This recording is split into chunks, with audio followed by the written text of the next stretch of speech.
안녕하세요. 네이버 최고의 부동산 카페 아름다운 내 집 갖기 매니저 청개울입니다. 오랜만에 찾아뵙습니다.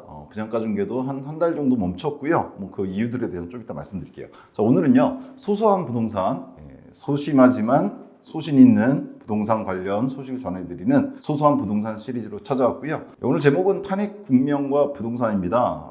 아무래도 지금 대내적으로 여러 가지 불확실한 경제 상황이 펼쳐지고 있는데, 대내적으로는 이제 탄핵 국면이 가장 문제가 되고 있죠. 제목을 보시고 오해하실 수도 있는데, 절대로 저희는 정치적인 얘기를 하려고 하는 게 아닙니다. 경제적인 얘기를 하려고 하는 거고요. 이러라고 하는 거는 이 탄핵 국면과 관련돼서 부동산 시장이 향후에 어떻게 움직일지를 갖다가 지속적으로 얘기해 드리려고 해요. 그래서 오늘 2월 4일이고요. 첫 화다 이렇게 보시면 됩니다. 일단 이 말씀을 드려야 될 것 같아요. 동의하지 않으실 분들도 많을 것 같은데, 저는 오히려 지금이 투자의 적기다라고 생각을 합니다. 과감하게 주장을 합니다. 왜냐하면요, 지금 벌어지고 있는 국내적인 문제, 탄핵 문제라든가 아니면 국외적인 대표적인 이제 미국 대선에서 트럼프가 당선돼서 대통령이 됐죠. 그래서 여러 가지 불확실성이 있는데, 이게 처음 있는 일이 아니죠. 지난 20년간 항상 있던 일들입니다. 저희 카페가 보시면 아시겠지만 여기 2005년에 만들어졌는데, 그리고 지금 약 20년 되면서 회원수가 100만이 됐는데, 이 기간 동안에 항상 있던 일들이에요. 여러분 다 아시겠지만 탄핵도 지금 벌써 3번째고요. 트럼프도 2번째 등장을 했죠. 그 외에도 여러 가지 경제적인 어려움들이 있었거든요. 예를 들면 지난 20년간 08년도에 있었던 리먼 사태라든가 아니면 탄핵 시기들, 이걸 되돌이켜보면 오히려 좀 전에 말씀드렸던 것처럼 부동산에 있어서는 오히려 투자의 적기였습니다. 그거를 말씀드리려고 한다, 이렇게 보시면 될 것 같아요. 자, 흔히 요즘 이렇게 말하죠. 주식 분야든 부동산 분야든 이 얘기가 제일 많습니다. 투자의 적은 불확실성이다. 이거 누구나 다 아는 얘기입니다. 뉴스에서 보도가 있지만, 특히나 왜 불확실한가? 좀 전에 말씀드렸지만 대내적으로는 탄핵이 있어요. 그리고 어떻게 생각하실지 모르지만 그에 뒤따를 대선이 있을 거라고 저는 예상을 합니다. 이에 대해서는 좀 이따 말씀을 드릴게요. 그리고 대외적으로는 도란프, 또라이라는 얘기가 아니라 돌아온 트럼프죠. 그런 의미에서 쓴 겁니다. 오해하지 마시고, 트럼프 대통령이 바로 얼마 취임을 하면서 멕시코라든가 캐나다한테 관세 정책, 오늘 유예기한을 다시 준 것 같던데, 멕시코한테는 협의를 통해서 여튼 이런 불확실성들이 있단 말이에요. 근데 우리가 흔히 투자적으로 불확실성이라고 얘기하지만 저는 좀 반대로 생각해요. 어떻게 생각하냐면요, 이렇게 생각합니다. 불확실성은요, 투자의 적이 아니라 오히려 투자 수익의 전제입니다. 생각해 보세요. 어떤 경제가 정상적인 흐름으로 간다고 했을 때, 그때는요, 수익도 그냥 정상적인 겁니다. 즉 평균적인 수익밖에 못 얻어요. 그런데 불확실한 상황이 벌어지잖아요. 거기서는 비정상적인 수익, 다른 말로 하면 오히려 큰 수익을 얻을 수 있는 상황이 된다, 이렇게 보셔야 됩니다. 따라서 이런 불확실성은 우리가 투자를 하는 데 있어서는 절대로 적이 아닙니다. 오히려 정상적인 시기보다 큰 수익을 얻을 수 있는 기회라고 봐야 되고, 그런 전제로서 작용한다는 걸 생각하셔야 돼요. 단순하게 지금 경제성이 불확실하니까 지켜봐야 된다? 아닙니다. 불확실한 상황은 오히려 큰 수익을 내올 수 있는 전제 조건을 보시고 접근하시는 게 맞아요. 여러분들이 투자를 하시는 입장이라면. 그렇지 않다면 상관없지만. 그래서 중요한 게 여기 있습니다. 이런 불확실한 시기에는요, 어떤 주장보다는 대응이 중요해요. 쉽게 말씀드려서 지금 대내적으로 탄핵이 가장 문제가 되고 있잖아요. 지금 탄핵 심판이 오늘이 2월 4일이고 5차 변론인가 헌법재판소에 이루어지고 있어요. 그에 대해서 여러분들은 정치적 입장이 있으시겠죠. 탄핵 인용이 돼야 된다, 혹은 탄핵이 기각돼야 된다, 이게 어떻게 돼야 된다, 이런 주장을 하실 수 있거든요. 그런데 문제는요, 경제적인 투자, 경제 측면에서 투자를 하는 입장에 있어서는요, 그런 주장은 중요하지가 않습니다.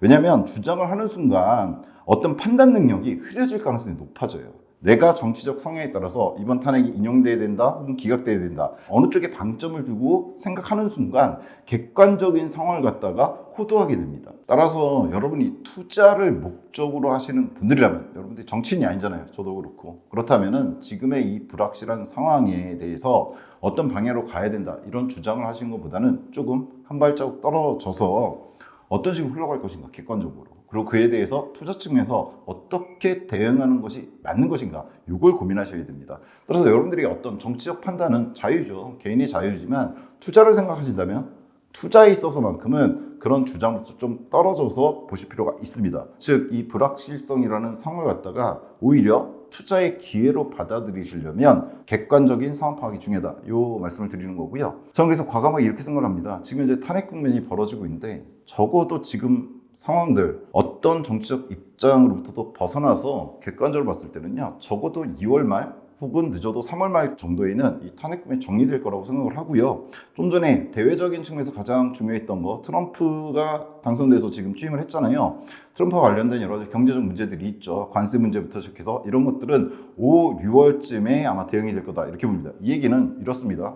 정치적인 주장과 전혀 관련이 없어요. 근데 지금 돌아가는 상황을 보면요, 적어도 객관적으로 판단했을 때 이 탄핵 국면은 빠르면 2월 말, 늦어도 3월 말까지는 정리가 될 거라고 봐요. 여기서 정리된다고 보는 거는 아마 저는 인용이 될 가능성이 높다고 봅니다. 이걸 정치적 주장을 하는 게 아닙니다. 지금까지 돌아가는 상황들, 현재 국정조사 과정이라든가 아니면 뉴스에 나오는 거라든가 아니면 헌법재판소에 지금 심판되고 있는 상황, 재판되고 있는 상황들을 봤을 때 어떤 주장과 관련 없이 객관적으로 봤을 때 그렇다는 얘기예요. 빠르면 2월 말, 그리고 3월 말에 정리가 될 거고요.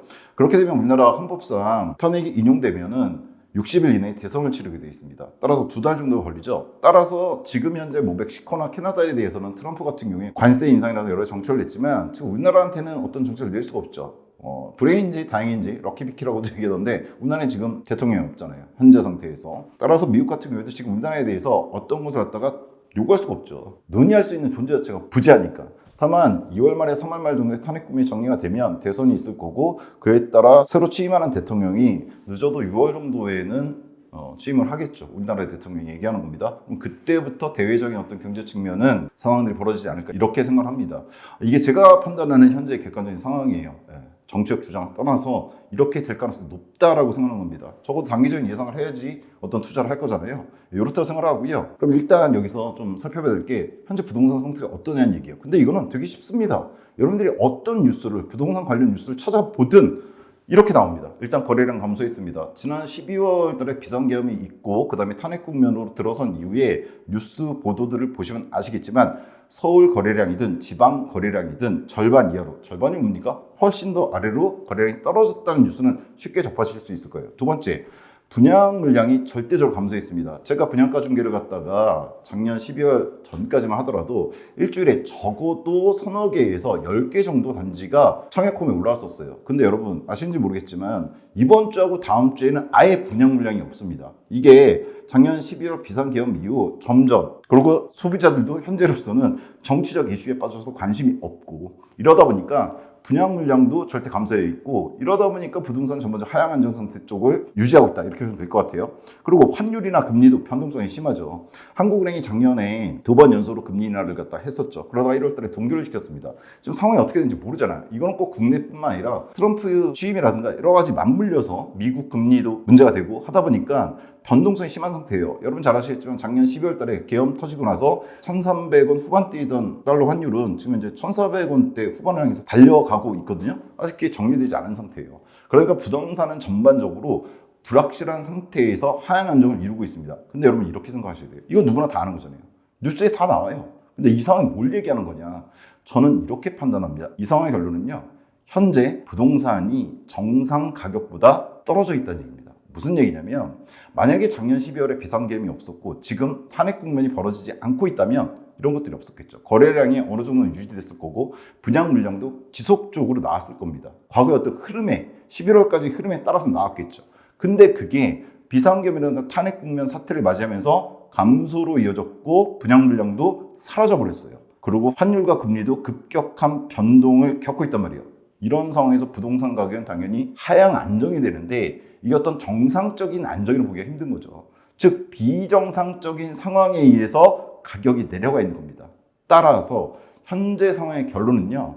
정상 가격보다 떨어져 있다는 얘기예요. 즉 이 가격을 유지해서 나갔어야 되는데 비상적인 상태에 따라서 강제적으로 외적인 것에 의해서 떨어져 있는 상태다. 여러분 그런데 투자는 뭡니까? 떨어져 있을 때 사야 되는 게 맞잖아요. 제가 그래서 기본적으로 이 상황이 벌어지고 있기 때문에 지금이 불확실한 상황이 맞지만 따라서 역설적으로 투자의 기회다 이렇게 보는 겁니다. 두 번째로요. 그럼 현재 상황이 이렇다면 단기적인 미래를 좀 예상해 봐야 되는데 이건 지난번에 한번 말씀드린 적이 있어요. 단기적으로는 정책이 부재할 겁니다. 왜냐면요. 지금 누가 책임질 사람이 없어요. 모든 국무위원들도 지금 상황에서 정신이 없는 상태죠. 국토교통부 장관도 그렇고 더군다나 안 좋은 일이지만 항공 쪽에서 이제 사고들이 계속해서 일어났기 때문에 부동산 쪽에는 지금 관심을 가지고 있는 사람이 아무도 없다고 거의 보입니다. 건설교통부의 어떤 정책 담당관들 정도 빼면은 아무도 여기에 관심을 쏟고 있지 않아요. 부동산에 대해서. 더군다나 지금 안정되어 있는 상태란 말이에요. 강제적이지만.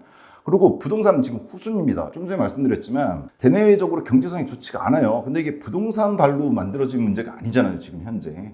트럼프가 무슨 우리나라 부동산 관련 있는 것도 아니고 관세가 이러다 보니까 경제 파트에서 부동산 분야는 더더군다나 후순위로 밀려있는 상태다. 이렇게 보시면 되고요. 또 하나는 단기적 미래 예상해보면 아까 말씀드렸지만 이 상황이 지속적으로 될 건 아니잖아요. 탄핵 국면도 정리가 될 거고 대선도 아마 치러질 겁니다. 그렇게 되면은 우리나라 올해 경제성장률 1%대로 거의 다 예상하고 있죠. 거의 1.5도 안 될 거다. 뭐 이렇게까지 예상하시는 분들이 있어요. 이 상황에서 새로운 정권이 그게 지금 여당 쪽이든 아니면 야당 쪽이든 어느 쪽에서 대통령이 당선된다고 하더라도 경제 활성화 방안이 필요할 겁니다. 근데 문제는 대외적인 여러 가지 리스크 요인에 의해서 여러분이 오랫동안 경험하신 분은 아시겠지만 이 상황, 성장률을 갖다가 단기적으로 올릴 수 있는 방법은 뭐가 있습니까? 경험하셨던 분 다 아실 거예요. 우리나라에서는 부동산하고 건설입니다. 건설 분야를 통해서 꼭 우리나라뿐만이 아니에요. 이 건설 분야가 미치는 영향이 많습니다. 뭐 흔히 말하는 아파트 하나 지으면 가전부터 시작해서 여러 가지 움직인다는 거 이런 걸 떠나서라도 지금까지 항상 입증됐던 거죠. 따라서 올해처럼 경제적으로 상황이 어려운 상황에서 어느 쪽에서 정권을 잡든 간에 그 정권은 경제 활성화를 갖다 시키려 노력할 겁니다. 거기서 기본적으로 건드릴 부분은 건설 쪽이다. 이렇게 하시면 돼요. 따라서 현재 떨어져 있다. 정상급이 떨어져 있다. 이 상황이고 단기적으로 미래, 올해 정도 예상하는 겁니다. 미래를 예상해 봤을 때 이런 대책들, 경제 활성화가 필요하고 이게 대표적으로 그 활성화를 이루어야 될, 추동할 수 있는 부분이 건설 파트, 건설 분야라는 걸 감안하면 이 상황 속에서 이런 게 벌어졌을 때 가격이 어느 쪽으로 갈지 갖다가 어떻게 보면 쉽게 예상할 수 있다. 저는 그렇게 생각을 해요. 그래서 지금이 투자의 적기다라고 보는 겁니다. 또 하나는요, 이 탈핵 국면이라든가 이런 상황이 처음이 아니었죠. 과거 대비했을 때 저희가 좀 서칭해야 될 부분들이 있어요. 저는 첫 번째로 금리 추이라고 봅니다. 여러분들이 어떻게 생각하실지 모르지만 금리도 마찬가지예요. 금리를 올려야 된다, 내려야 된다 이런 주장이 중요한 게 아닙니다. 지금 추이가 어떻게 가고 있냐를 봐야 되거든요. 현재 여러분 잘 아시겠지만 한국은행 같은 경우에는 2번 연속으로 금리를 내렸어요. 1월 달에는 동결을 시켰지만 대내적 상황 때문에 일단 추이를 보자는 거잖아요. 근데 적어도 지금 현재 금리는 내려가고 있는 상태예요. 작년 하반기부터. 그리고 앞으로 내려갈 거라고 봅니다. 오늘 2월 4일인데 오늘 어떤 뉴스도 있냐면요. 요즘 뭐 부동산 관련 뉴스는 잘 안 뜨는데 DSR 규제 잘 아시죠? 그에 대해서 정부와 여당 측에서 현재 정부와 여당 측에서 일시적으로 갖다 완화할 필요가 있다. 이런 주장까지 오늘 나왔습니다. 뉴스에 떴는데 별로 중요한 뉴스가 아니죠. 오늘 헌법재판소에서 변론기일이기 때문에 그거 다 보고 계실 텐데 오늘 DSR 부분 완화에 대한 한시적 완화에 대한 얘기까지 나왔어요. 이 얘기는 추후에 금리가 하향할 가능성이 높다. 더구나 경제적 상황이 안 좋아졌을 때 금리를 갖다 올릴 수는 없단 말이에요. 금리를 올려서 뭐 대출 받은 사람들 갖다 때려 잡아야 된다. 이런 주장 떠나서 그건 어디까지 개인적인 어떤 주장이잖아요. 상황 자체는 금리는 하향 쪽으로 갈 가능성이 높죠. 더군다나 미국 같은 경우에도 트럼프 같은 경우에도 지금 계속 금리 인하를 갖다 주장하고 있죠. 뭐 관세 정책이 그와 반대되는 정책이긴 하지만 여하튼 전반적으로 금리는 내려가고 있고요. 여러분들이 대출이 없다면 아주 간단하게 저걸 보시면 돼요. 오늘 뉴스 중에 하나인데 정기 예금금리라든가 여러분 예금금리 있잖아요. 예금금리. 대출 말고. 예금금리 지금 어떻게 흘러가고 있죠? 계속 떨어지고 있습니다. 얘는 은행채 금리가 떨어지면서 벌어지는 현상인데 간단하게 확인 가능할 겁니다. 즉 금리는 올해 지속적으로 우리나라 경제 성장률이 안 좋아지는 거 이런 거 반영했을 때 떨어질 거예요. 근데 생각해 보세요. 금리가 떨어지면 부동산에는 어떤 쪽으로 영향을 준다? 당연히 긍정적으로 영향을 줍니다. 더군다나 탄핵 시기가 이미 처음이 아니라 했죠. 지난 2004년과 2016년에 탄핵 시기가 있었잖아요. 그 당시 탄핵 기간이 끝나고 나서 정리된 다음 부동산은 상승했습니다. 두 번 다 상승을 했는데 그것도 급격하게 상승을 했어요. 상승을 했는데 그 당시 금리는 오히려 올라가는 추세였기도 합니다. 시점은 어떻게 보면 조금씩 차이는 있을 수 있지만 근데 이번에는 금리조차도 하향 쪽으로 갈 가능성이 높아요. 탄핵 국면과 대선 국면이 지나갔을 때 하향 쪽으로 갈 가능성이 큽니다. 또 하나 정책 방향인데 일단 아주 단기적으로는 적어도 대선이 치러지고 새로운 대통령이 선출되기 전까지는 부재할 겁니다. 그렇잖아요. 지금 누군가가 책임지고 부동산 정책을 내올 수 있는 상황이 아니에요. 더군다나 앞에서 말씀드렸지만 부동산이 지금 겉보기 상태로는 하향 안정화되어 있는 상태란 말이에요. 급하지가 않아요 지금. 그러다 보니까 부동산 쪽 정책 방향은 큰 흐름을 갖고 나오지 않을 가능성이 큽니다. 또 하나 공급 및 수요 대책인데요. 아까 분양 말씀드렸죠. 공급 멈췄습니다. 그냥 거의 멈췄다고 보시면 돼요. 근데 여러분 공급이 멈추면 추후에 어떤 상황이 벌어집니까? 가장 기본적인 거죠. 공급이 멈추면 가격에는 상승률을 주는데 더더군다나 최근에 신도가 건설이 무너졌죠. 그 외에도 작년에 많이 말씀드렸는데 PF 상황부터 정리를 했어야 됐어요. 근데 이상하게 상황이 벌어지면서 아예 정리를 못했습니다. 근데 지금 상황에서 건설사들이 분양도 못한단 말이에요. 그럼 이 건설사들 어떻게 될까요? 그리고 이 시기가 좀 길어지면 길어질수록 어떻게 될까요? 공급 측면에서 보면요, 상당히 안 좋은 방향으로 흐를 가능성이 높아졌다 보시면 됩니다. 네. 수요는 지금 강제적으로 억제되고 있는 상황인데 그 상황이 풀리는 시기, 즉 이 탄핵이라든가 대선 국면이 안정되는 시기가 됐을 때 수요는 다시 나올 거거든요. 근데 그때 공급은 이루어지지 않을 가능성이 높다는 얘기예요. 더군다나 이런 탄핵 국면 상황이 있기 전에도 공급상은 좋지 않다 그랬죠. 여러 가지 이유로 PF라든가. 근데 이게 더 심화된 상황이다. 이렇게 보시면 됩니다. 간단해요. 청약폼 들어가서 보시면 됩니다. 아까 말씀드렸지만 이번 주 다음 주는 아예 청약이 없습니다. 이번 주 다음 주에 무슨 연휴가 있는 것도 아니에요. 그냥 없어요. 자, 이상해서 이 말씀을 드려야 되는데 그럼 어디에 투자해둬야 하는가? 결국 이 얘기를 하기 위한 거잖아요. 그냥 가장 전제는 이거죠. 쌀 때 사서 비싸게 팔아라. 이게 뭐 어느 분야나 부동산이든 주식이든 어느 분야에 통용되죠. 금을 사고 팔든 달러를 사고 팔든 부동산 마찬가지인데 아까 말씀드렸죠. 지금 현재 상황 자체가 쌀 때예요. 불확실하잖아요. 지금 집 팔려고 하는 사람이 집값을 높여서 내놓을 수가 있나요?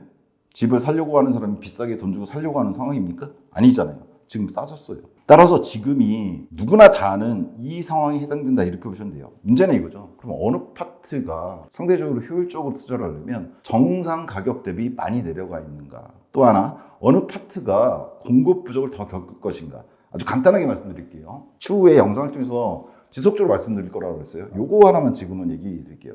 GTX가 개통을 했습니다. 삼성역 제외하고 북쪽 노선도 개통했어요. 얼마 안 됐죠. 지금 한 달밖에 안 됐습니다. 근데 그쪽 아파트들 지금 많이 올랐을까요? 아니면은 별내선 개통됐죠. 개헌 바로 전쯤에 이제 개통했는데 여러 가지 교통 호재들이 있었어요. 근데 그거 지금 뉴스에서 다루나요? 안 다루죠. 걔네들이 그런 개통이 되면 어느 정도 올라줘야 돼요. 사실은 정상적인 상황이었다면. 근데 올랐나요? 못 오르고 있어요. 오히려 꺾인 지역도 있습니다. 지금 금매가 나오는 지역도 있어요. 어느 특정 지역을 얘기는 다음에 드릴 거고요. 따라서 지금 현재 정상적인 상황이었다면 지금 같은 계엄, 탄핵 이런 것들이 벌어지지 않았다면 올라갔어야 애들이 오히려 떨어져 있는 상태다. 이렇게 보시면 됩니다. 그런 적들이 꽤 있어요, 지금. 그리고 어느 파트가 공급 부족을 겪을 것인가? 분양들이 멈췄다 그랬잖아요. 그죠?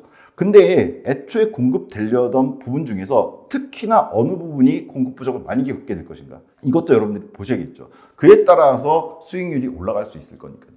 예, 오늘은요 기본적으로 현재 상황에 대해서 제가 앞으로 요 탄핵 국면과 부동산의 시리즈를 통해서 그리고 사실은 대선 국면까지도 이어나갈 생각을 하고 있는데요. 요 영상들을 통해서 어떤 것을 말씀드릴지 그리고 또 왜 그거에 대해서 고민해야 되는지를 말씀드린 영상이었다 정도로 보시면 될 것 같아요. 추후 방송을 통해서 좀 전에 말씀드렸던 내용들에 대해서 좀 더 정확하고 객관적인 근거를 말씀드릴 거고요. 제일 좋아하시는 건 그거잖아요. 구체적인 투자 대상을 말씀드리겠죠. 그렇죠? 지금은 뭐 GTX 얘기라든가 간단하게 말씀드렸지만 단지까지 찍어서 말씀드릴 생각입니다. 이 시기에 어디가 많이 하락해 있고 이게 이 국면이 정리가 됐을 때 상승을 할 텐데 어디가 투자 효율성이 가장 좋은지 쉽게 말해서 가성비가 가장 좋은지 요거에 대해서 하나씩 구체적으로 정리하는 시간을 갖다가 다음 영상부터 띄워드릴 생각입니다. 마지막으로 이 말씀 드리려고 해요. 특히나 오늘 내용 중에서 뭐 2월 말 3초 뭐 이런 얘기를 좀 했는데 정치적 주장과는 무관합니다. 계속 말씀드렸지만 정치적 주장과는 무관하게 경제는 흘러간다는 점을 항상 유념하셔야 됩니다. 그리고 그에 대한 대응, 즉 경제의 흐름에 대한 대응이 투자의 성격을 좌우합니다. 즉 정치적 입장을 경제적인 투자에 있어서는 잠시 거리를 두고 자신이 어떤 정치적 입장 갖고 있더라도 돈은 그거에 따라 흐르지는 않거든요. 좀 거리를 두고 보셔야 될 필요성이 있다. 이걸 갖다 말씀드리고요. 다시 한번 말씀드리지만 지금 불확실하다는 건 누구나 동의하죠. 근데 오히려 이런 불확실한 상황이 기회라는 것을 꼭 인식하셔야 될 것 같다는 생각을 합니다. 다음 시간에는 오늘 말씀드린 것들 중에서 파트 하나하나에서 좀 더 정확하게 말씀드리는 시간을 갖도록 하겠습니다. 시청해 주셔서 감사합니다.